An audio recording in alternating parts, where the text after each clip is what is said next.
今日は念願の100の質問をやっていきたいと思います。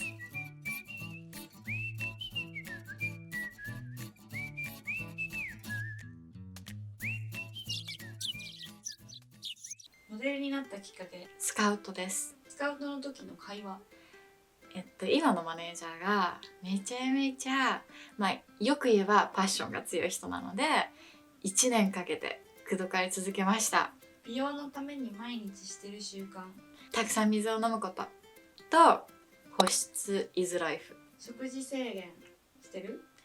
食事制限そんなしてないけど、たまに気分転換でファスティングもします。メンテナンスは何してる？メンテナンスは月2回のエステ、月2回の整体、月1回のハーリー、そしてホワイトニングも行きます。トレーニングは？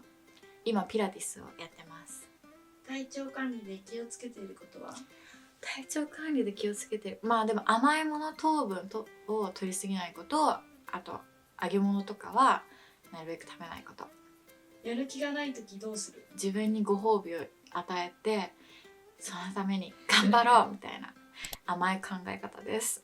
仕事現場の雰囲気ってどんな感じ？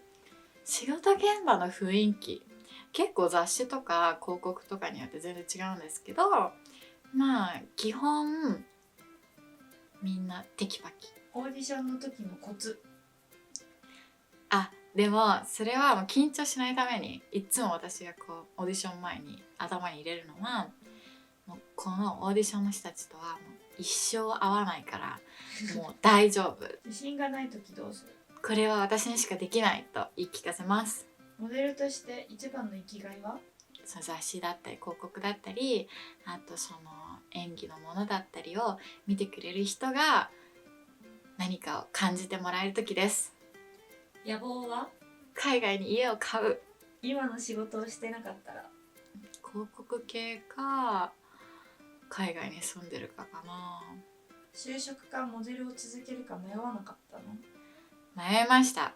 でも実際最初事務所に入った時は、私も海外に住むので1年しかやらないって言って事務所に入って、なのでもともとはずっと続けるつもりもなかったんですけど、もう早3年半になります。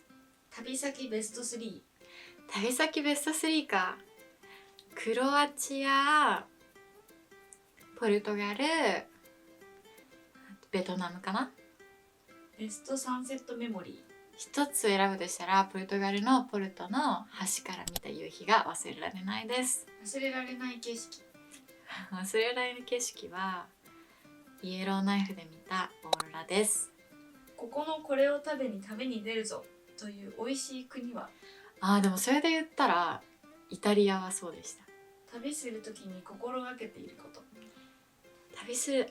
妥協はしない。旅の時に使うフィルムカメラ。最近はコンタックスの TVS3。エジンバラの好きな場所は？ジンバラの好きな場所はいっぱいあるんだけど、よく行ってたコーヒー屋さんかな。海外旅行できるようになったら行きたい国。いっぱいある。それこそエジンバラに戻りたいし、バリとかああいうリゾートにも行きたいし、あともちろんロスにもまた行きたいです。死ぬまでに行きたいところ。南極。一番楽しかった旅先エピソード。一番楽しかった、もうね、全部楽しい。なんだ、ちいちゃん何が楽しかった？楽しかった、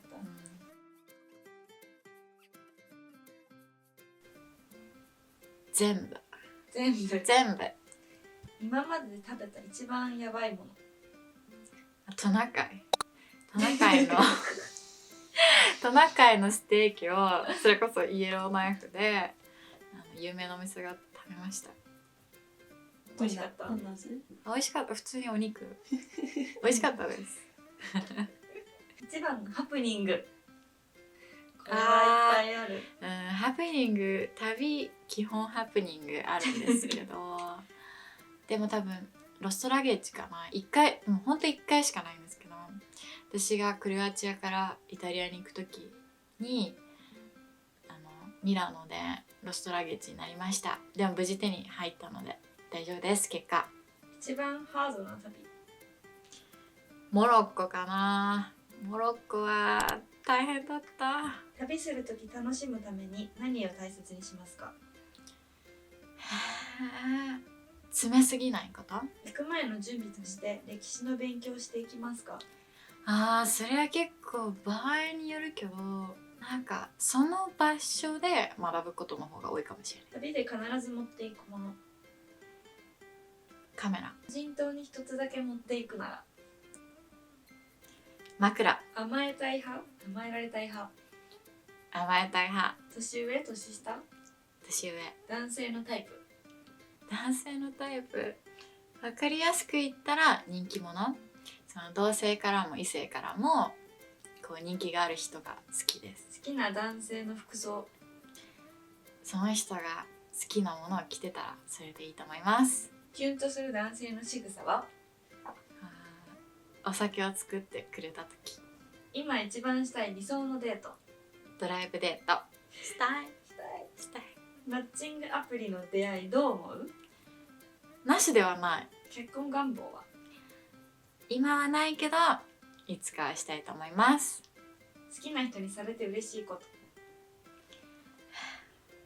と。でもその気づかないところで家事をちょっとやってくれたりとか。失恋の立ち直り方。泣けるとこまで泣いて友達とたくさん遊ぶ。気になる人がいたら行動する？しちゃうかも。恋愛体質ですか？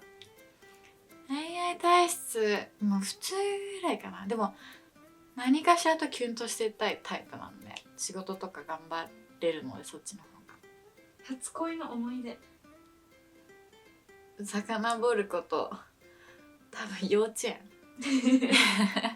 私幼稚園インターナショナルスクールでそれこそ英語しか喋れなかったんですけど、ザックというニュージーランド人のボーイフレンドがいました。